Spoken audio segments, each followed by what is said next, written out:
नमस्कार साथियों, स्वागत है आपका अपने यूट्यूब चैनल भाषा निकेतन में। साथियों, हम बात करेंगे हिंदी के अंतर्गत। आज भाषा में हम देखेंगे हिंदी की संवैधानिक स्थिति, 8वीं अनुसूची और हिंदी भाषा का विकास क्रम। इन तीन बिंदुओं पर आज हम साथियों संपूर्ण हिंदी के अंतर्गत आज चर्चा करेंगे। तो साथियों, यह है सेट हमारा, कहें तो कौन सा है क्लास, ये हमारी दूसरी है। ठीक है, तो चलिए देखते हैं आज का हमारा सेशन। देखिए, सबसे पहले हम साथियों बात करेंगे हिंदी की संवैधानिक स्थिति। ठीक है, हिंदी की संवैधानिक स्थिति।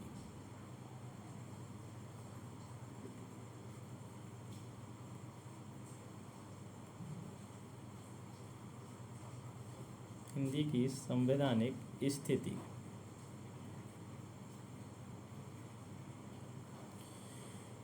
और साथियों, हिंदी की संवैधानिक स्थिति में हम महत्वपूर्ण बिंदुओं पर चर्चा करेंगे। ये हमारा आज का पहला बिंदु है, हिंदी की संवैधानिक स्थिति। देखिए साथियों, सबसे पहले हम बात करते हैं हिंदी की संवैधानिक स्थिति में, तो हमारा पहला बिंदु बनता है कि 14 सितंबर 1949 को, ठीक है, 1949 ईस्वी को भारतीय संविधान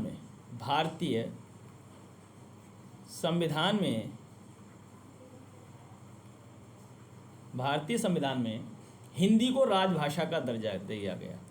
हिंदी को राजभाषा का दर्जा दिया गया।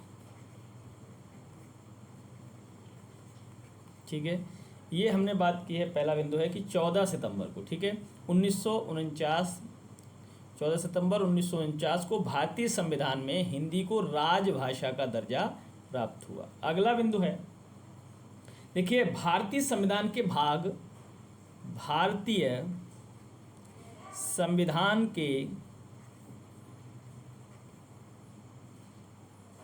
ये गलत लिख आए हैं।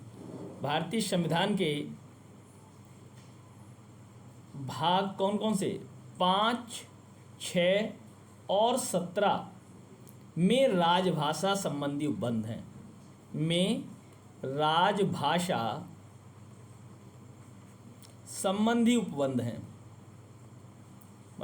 उपबंध हैं।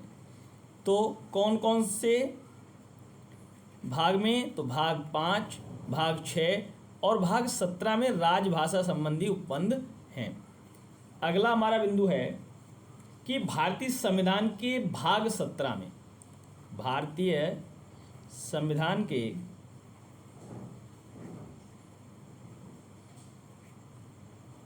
भाग 17 में,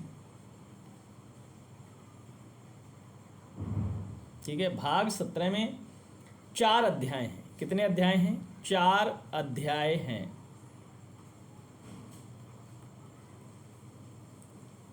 देखिए, अध्याय 1 में कौन कौन से अनुच्छेद हैं?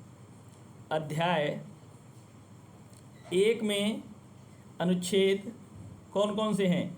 अनुच्छेद 343 और 344, ये है अध्याय 1 में। अध्याय 2 में कौन कौन से हैं? अध्याय 2 में हैं 345 और 47, अनुच्छेद 345 और कहाँ तक? 47, माने 345, 46 और 47। ठीक है, और देखिए, चलिए अगला पेज लेते हैं। और अध्याय आपके अध्याय तीसरे में है अनुच्छेद 348 और 349। अध्याय 4 में अनुच्छेद 350 और 351। ठीक है, याद रखना है। अब देखिए 343 से 351 के अंतर्गत, जिसमें कहें तो जिसमें 343 से अनुच्छेद लिख लें, अनुच्छेद 343 से 351 के अंतर्गत भाषा संबंधी प्रावधान है। भाषा संबंधी प्रावधान है। भाषा संबंधी प्रावधान है। ठीक है। अब देखिए महत्वपूर्ण बात है कि इसे मुंशी आयंगर ने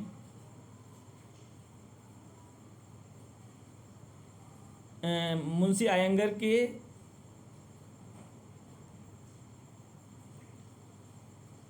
नाम से मुंशी आयंगर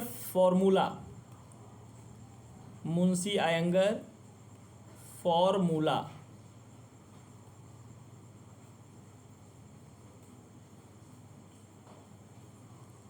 का नाम दिया। ठीक है। इसके अलावा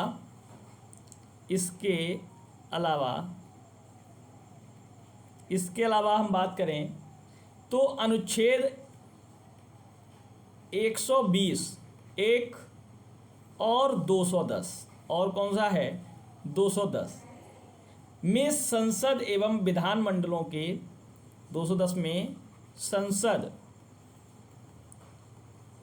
एवं विधानमंडलों के भाषा संबंधी विवरण है। भाषा संबंधी विवरण है।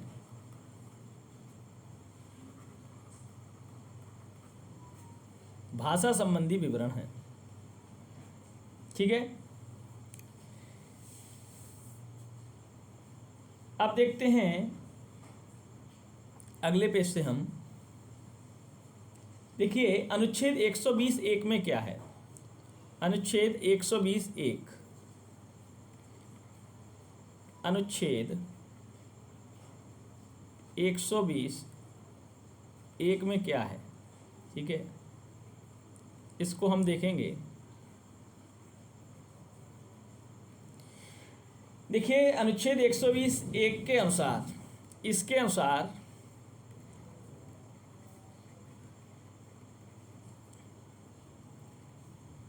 संसद के कार्य हिंदी या अंग्रेजी में होंगे।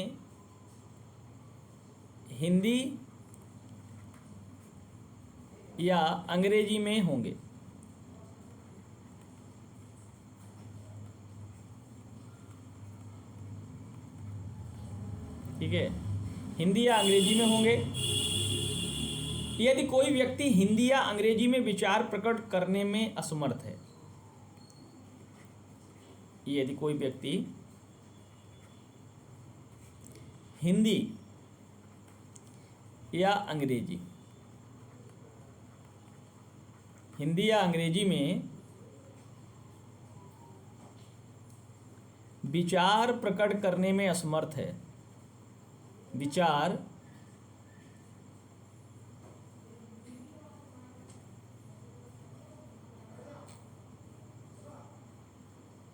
माफ करें साथियों, विचार प्रकट करने में असमर्थ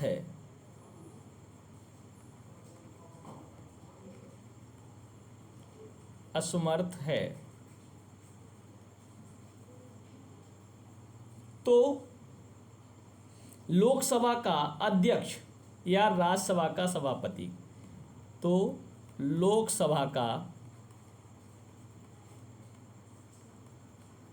अध्यक्ष या राज्यसभा का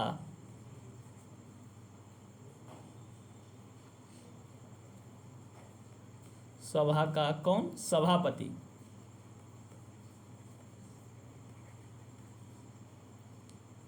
उसे अपनी मातृभाषा में बोलने की अनुमति देगा। उसे अपनी मातृभाषा में बोलने की अनुमति देगा। ठीक है, ये आ गई एक तो महत्वपूर्ण बात। इसके बाद अनुच्छेद 120(1) के अलावा हम बात करते हैं तो दूसरा है अनुच्छेद 120(2).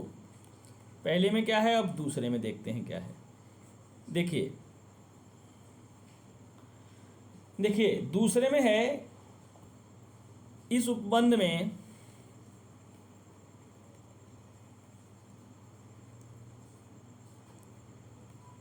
जब तक संसद विधि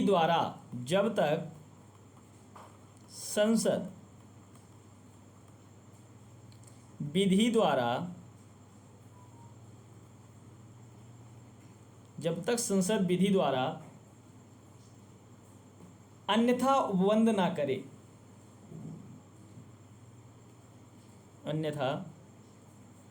उपबंध ना करे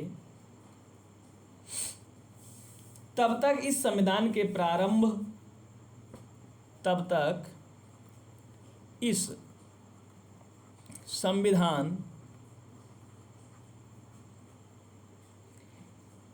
के प्रारंभ के 15 वर्ष की अवधि की समाप्ति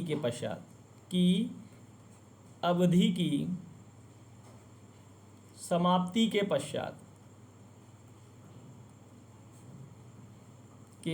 पश्चात यह अनुच्छेद ऐसे प्रभावी होगा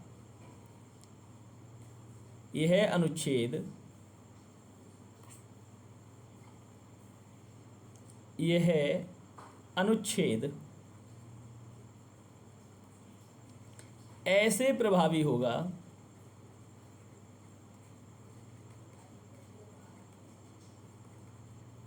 प्रभावी होगा मानो या अंग्रेजी में शब्दों का उससे लोप कर दिया गया हो, या अंग्रेजी में भी, ठीक है, शब्दों का क्या कर दिया गया हो, शब्दों का उससे लोप कर दिया गया हो।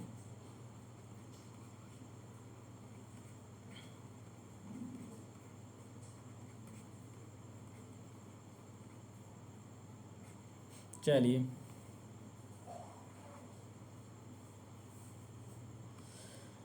अब देखिए हम बात करेंगे अगला जो हमारा है अनुच्छेद 210।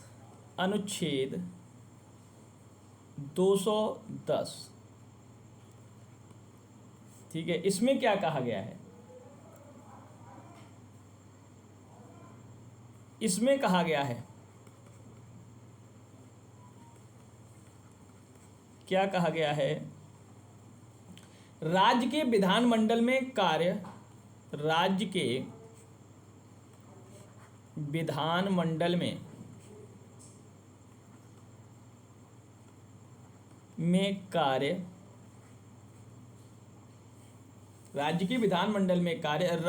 राजभाषा या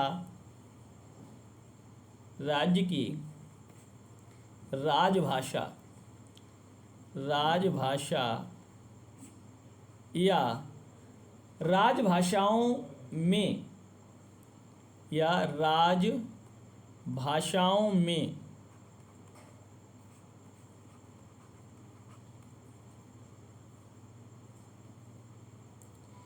या हिंदी या अंग्रेजी में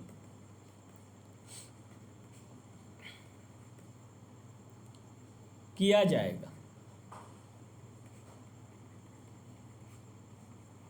ठीक है, अनुच्छेद 210 कहता है। अब बात आती है, सबसे पहले हम कहें तो अनुच्छेद 343 का, या एक अनुच्छेद 343 एक, देखिए अनुच्छेद 343 क्या कहता है। अनुच्छेद 343 संघ की राजभाषा, संघ की राजभाषा हिंदी और लिपि देवनागरी होगी, और लिपि देवनागरी होगी। अंकों का रूप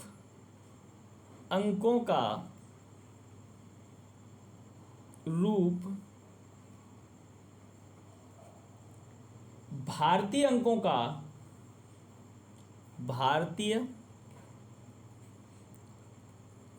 का अंतर्राष्ट्रीय रूप होगा, अंतर्राष्ट्रीय रूप होगा,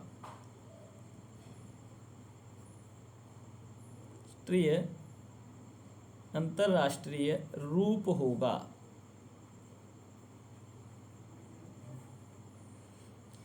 संघ की राजभाषा हिंदी और लिपि देवनागरी होगी। अंकों का रूप है वो है भारतीय अंकों का अंतर्राष्ट्रीय रूप होगा। यह अनुच्छेद कौन सा कह रहा है? 343। चलिए देखते हैं। अगला हमारा अनुच्छेद है 344। अनुच्छेद 344, ठीक है, 344। देखिए 344 क्या कहता है? राजभाषा के संबंध में, राजभाषा के संबंध में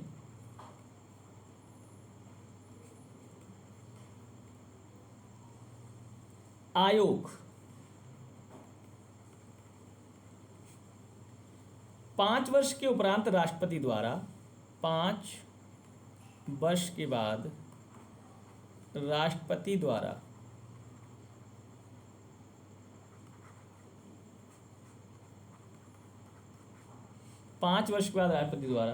और संसद की समिति, राज्य भाषा के संबंध में आयोग और संसद की समिति,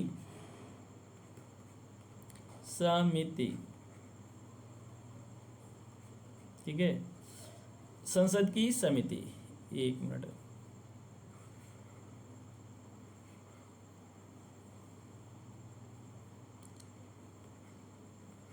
संसद की समिति, यह कितने वर्ष बाद? 10 वर्ष के बाद, 10 वर्ष बाद, ठीक है। राजभाषा के संबंध में आयोग 5 वर्ष के बाद और संसद की समिति के आयोग 10 वर्ष के बाद, ठीक है। 344 में दिया गया है। अनुच्छेद 345,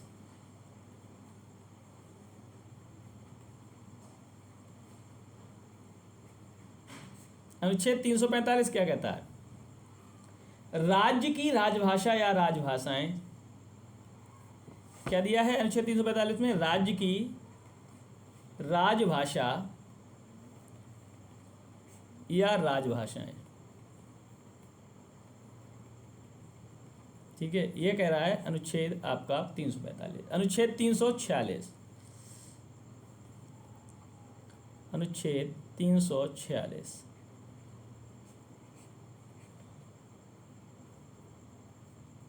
देखिए, एक राज्य और दूसरे राज्य के बीच, एक राज्य और दूसरे राज्य के बीच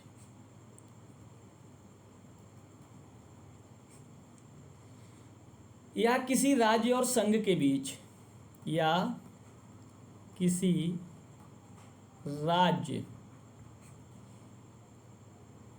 और संघ के बीच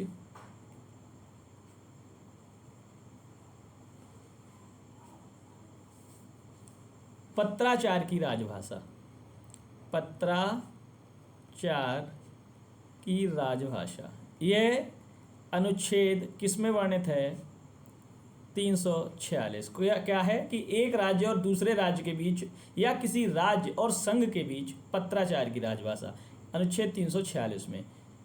देखते हैं अगला अनुच्छेद हमारा 347, अनुच्छेद 347।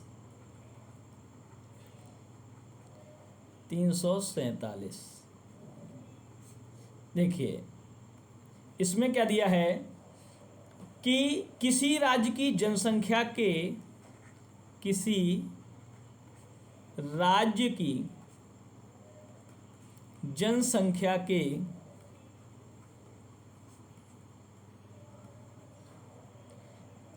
किसी अनुभाग द्वारा किसी अनुभाग द्वारा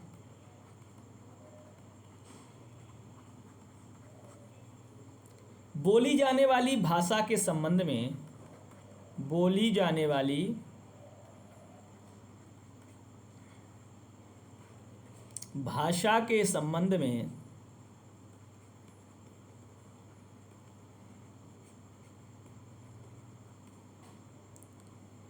विशेष उपबंध, विशेष उपबंध।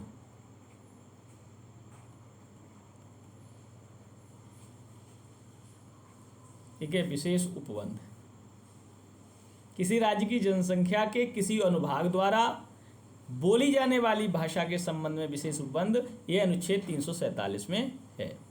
अब बात करते हैं अनुच्छेद 348।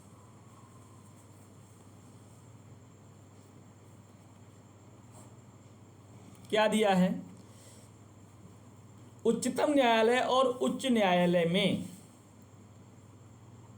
उच्चतम माने सुप्रीम कोर्ट, उच्चतम न्यायालय एवं उच्च न्यायालय में, हाई कोर्ट एवं उच्च न्यायालय में और संसद व राज्य विधान मंडल में, और संसद व राज्य विधान मंडल में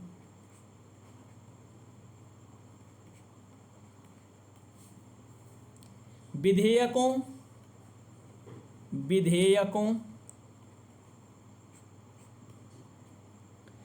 अधिनियमों के लिए, अधिनियमों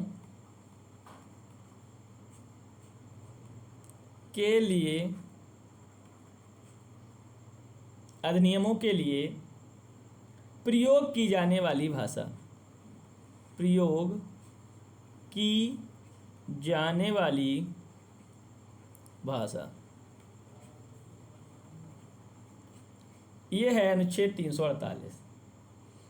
अगला है अनुच्छेद 349। चलिए यहीं देख लेते, अगले में देखते हैं। चलिए अगले पेज पे अनुच्छेद 349।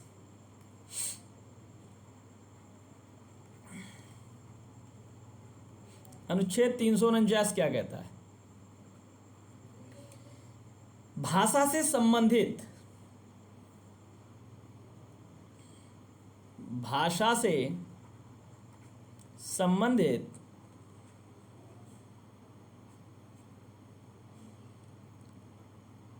कुछ विधियां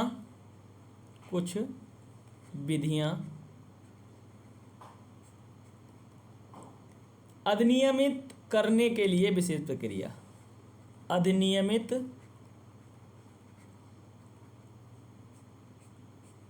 करने के लिए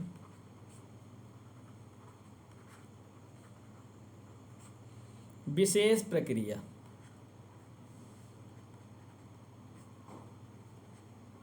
यह है 349। भाषा संबंधित कुछ विधियां अधिनियमित करने के लिए विशेष प्रक्रिया, यह है 349 में। अब अनुच्छेद है हमारा कौन सा? 350। तो अनुच्छेद 350 में क्या है? अल्पसंख्यकों की भाषा से संबंधित 350 क्या है? अल्पसंख्यकों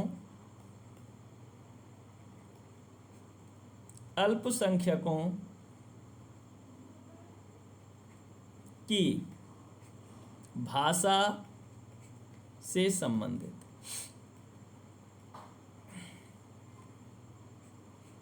अल्पसंख्यकों की भाषा संबंधित अनुच्छेद 350 में। और आखिरी हमारा अनुच्छेद 351।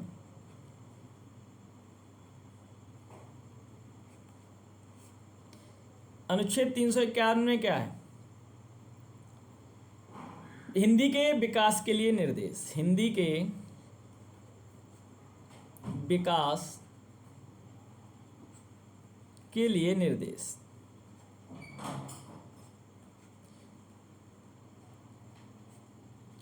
तो हमने हिंदी की संवैधानिक स्थिति में देखिए आज क्या क्या पढ़ा है, पहले हम उसको देख लेते हैं, तब बात करेंगे हम अनुसूची पर। देखिए हिंदी की संवैधानिक स्थिति 14 सितंबर 1949 ईस्वी को भारतीय संविधान में हिंदी की राजभाषा का दर्जा दिया गया। भारतीय संविधान के भाग 5, 6, 7 और 5, 6 और 17 में राजभाषा संबंधी उपबंध हैं। भारतीय संविधान में के भाग 17 में 4 अध्याय हैं। पहले अध्याय में अनुच्छेद 343 और 44, अध्याय 2 में 345 से 47 माने 3, इसमें कितने आ गए? 2। और इसके बाद अध्याय 3 में अनुच्छेद 348 और 49, अध्याय 4 में अनुच्छेद 350 और 51, जिसमें अनुच्छेद 343, 51 के अंतर्गत भाषा संबंधी प्रावधान है। इसे मुंशी आयंगर फॉर्मूला के नाम से जाना जाता है। इसके अलावा अनुच्छेद 120(1), 210 में संसद एवं विधानमंडलों के भाषा संबंधी विवरण हैं।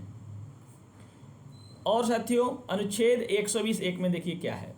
इसके अनुसार संसद के कार्य हिंदी या अंग्रेजी में होंगे।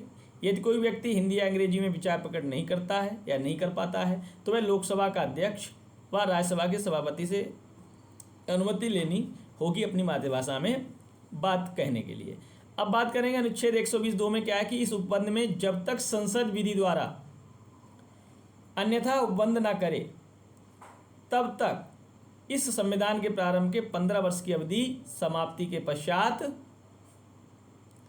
यह अनुच्छेद ऐसे प्रभावी होगा शब्दों का उससे लोप कर दिया गया हो, जैसे शब्दों का उससे लोप कर दिया गया हो। अनुच्छेद 210(1) में क्या है कि इसमें कहा गया है कि राज्य के विधानमंडल में कार्य राज्य की राजभाषा या राजभाषाओं में या हिंदी अंग्रेजी में किया जाएगा। अनुच्छेद 43 में क्या है? देखिए 43(1) में कि संघ की राजभाषा हिंदी और लिपि देवनागरी होगी। अंकों का रूप भारतीय अंकों का अंतर्राष्ट्रीय रूप होगा। 344 में क्या कहा गया है? राजभाषा के संबंध में आयोग 5 वर्ष के बाद राष्ट्रपति द्वारा और संसद की समिति 10 वर्ष बाद। अनुच्छेद 345 में राज्य की राजभाषा या राजभाषाएं हैं। अनुच्छेद 346 में एक राज्य और दूसरे राज्य के बीच या किसी राज्य और संघ के बीच पत्राचार की राजभाषा है 346 में। और अनुच्छेद 347 में किसी राज्य की जनसंख्या के किसी अनुभाग द्वारा बोली जाने वाली भाषा के संबंध में विशेष उपबंध है। और अनुच्छेद 348 में उच्चतम न्यायालय एवं उच्च न्यायालय में और संसद व राज्य विधानमंडल में विधेयकों अधिनियमों के लिए प्रयोग की जाने वाली भाषा है अनुच्छेद 348 में। 349 में क्या है? भाषा संबंधित कुछ विधियां अधिनियमित करने के लिए विशेष प्रक्रिया है 349 में। 350 में अल्पसंख्यकों की भाषा से संबंधित प्रावधान है और 351 में हिंदी के विकास के लिए निर्देश हैं। तो यह है हमारी हिंदी की संवैधानिक स्थिति। ठीक है, हिंदी की संवैधानिक स्थिति पर हमने चर्चा की। चलिए अब हम बात करेंगे इसके बाद 8वीं अनुसूची। 8वीं अनुसूची 8वीं अनुसूची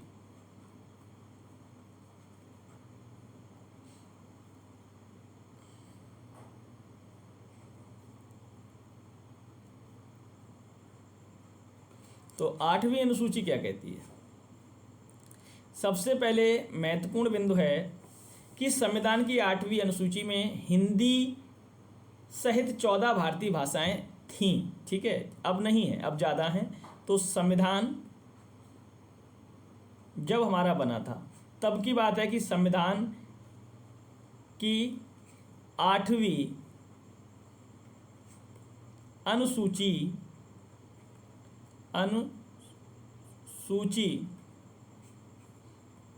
में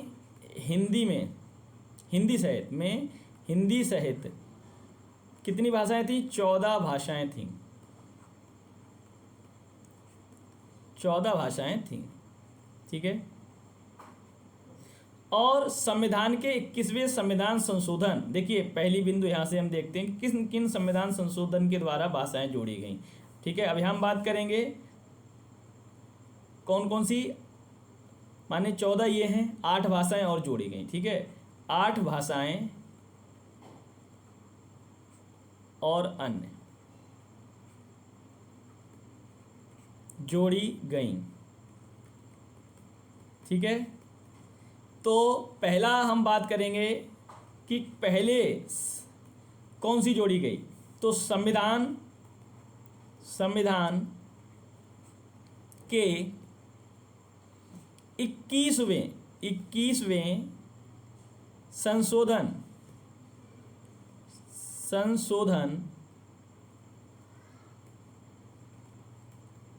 अधिनियम कौन सा था? संशोधन अधिनियम कौन सा था? 1967, ठीक है, के अंतर्गत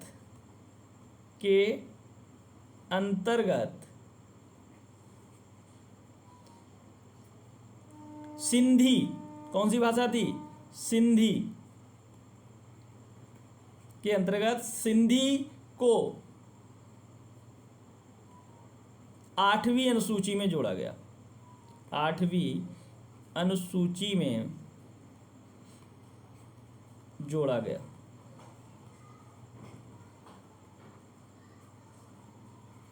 देखो संविधान के 21वें संशोधन, ठीक है, 21वें संविधान संशोधन 1967 के अंतर्गत सिंधी को जोड़ा गया है। अब दूसरा बिंदु है हमारा, अगली भाषा जोड़ी गई है। तो संविधान संशोधन 71वें संविधान संशोधन, कौन सा संविधान संशोधन है? 71वें संविधान संशोधन अधिनियम, कौन सा? अधिनियम 1992 के द्वारा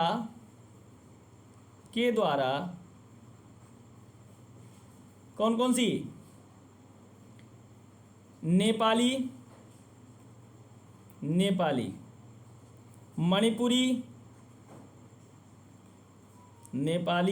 मणिपुरी और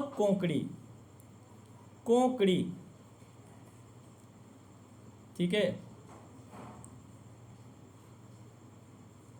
को 8वीं अनुसूची में जोड़ा गया, 8वीं अनुसूची में जोड़ा गया,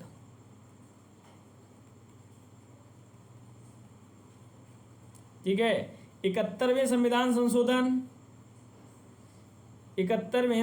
संशोधन अधिनियम 1992 और 21वें संविधान संशोधन 1967 के तहत सिंधी और 92 के तहत नेपाली, मणिपुरी, कोंकणी को जोड़ा गया।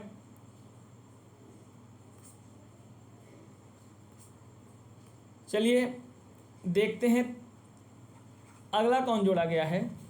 अगली भाषा हमारी कौन सा संविधान संशोधन? 92वां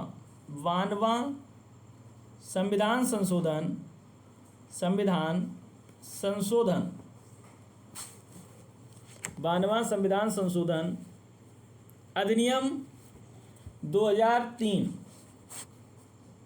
अधिनियम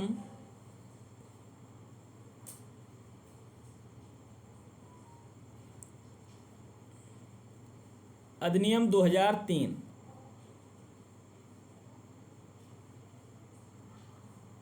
ठीक है, यहाँ वैसे लिख देते हैं 2003 सॉरी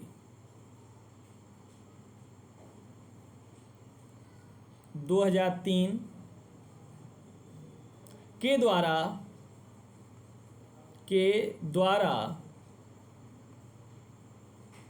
कौन सी के द्वारा मैथिली, डोगरी,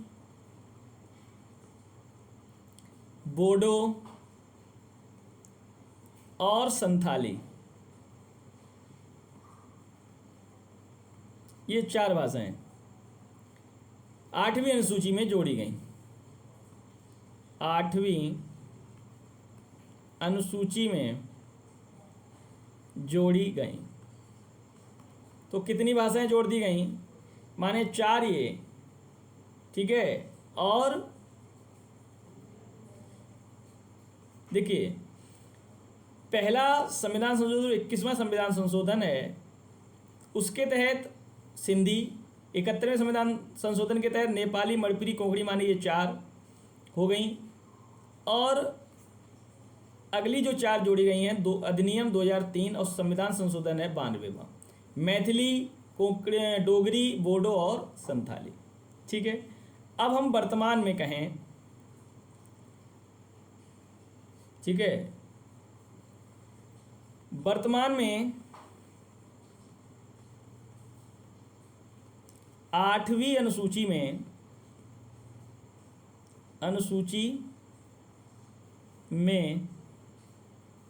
कितनी भाषाएं हैं? 22 भाषाएं हैं। 22 भाषाएं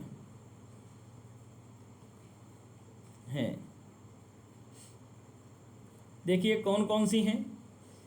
पहली है असमिया,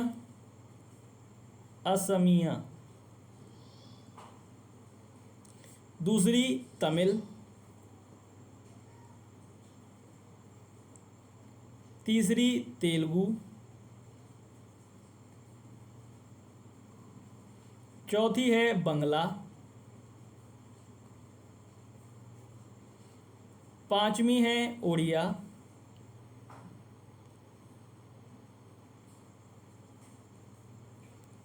छठी है आपकी कश्मीरी,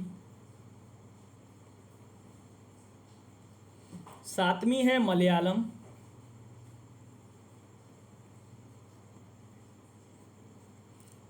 आठवीं है पंजाबी,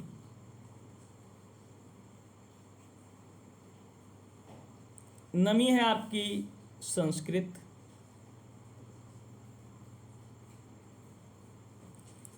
और 10वीं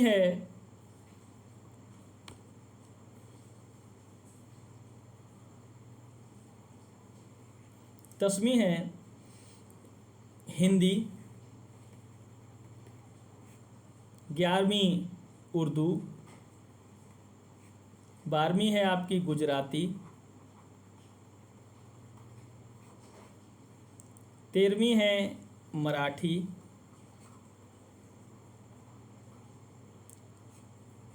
14वीं है आपकी कन्नड़, 15वीं है सिंधी, 16वीं है कोंकणी। सिंधी के बाद कौन कौन सी जोड़ी गई है? कोंकणी। 17वीं मणिपुरी, फिर कौन सी जोड़ी गई? और नेपाली। 18वीं है नेपाली। उसके बाद 4 और जोड़ी गई, कौन कौन सी? बोडो, डोगरी, संथाली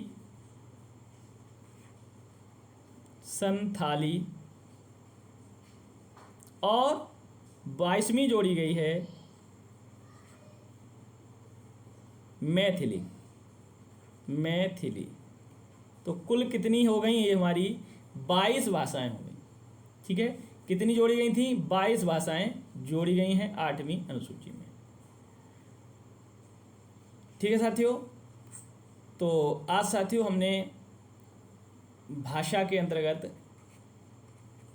हमने हिंदी का संवैधानिक स्थिति पढ़ी, हिंदी की संवैधानिक स्थिति।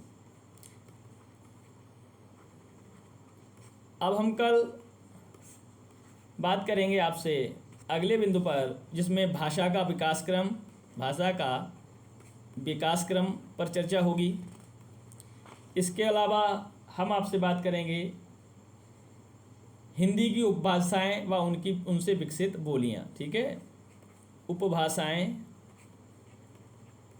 एवं बोलियां, इन पर बात होगी। ठीक है, हमारी क्लास जो तीसरी है उस पे हम ये पढ़ेंगे। इसके बाद हम साथियों जो चर्चा करेंगे वो होगी बोलियां व उनका क्षेत्र। बोलियां, प्रमुख बोलियां एवं प्रमुख लिख लीजिए, प्रमुख बोलियां एवं उनके क्षेत्र सॉरी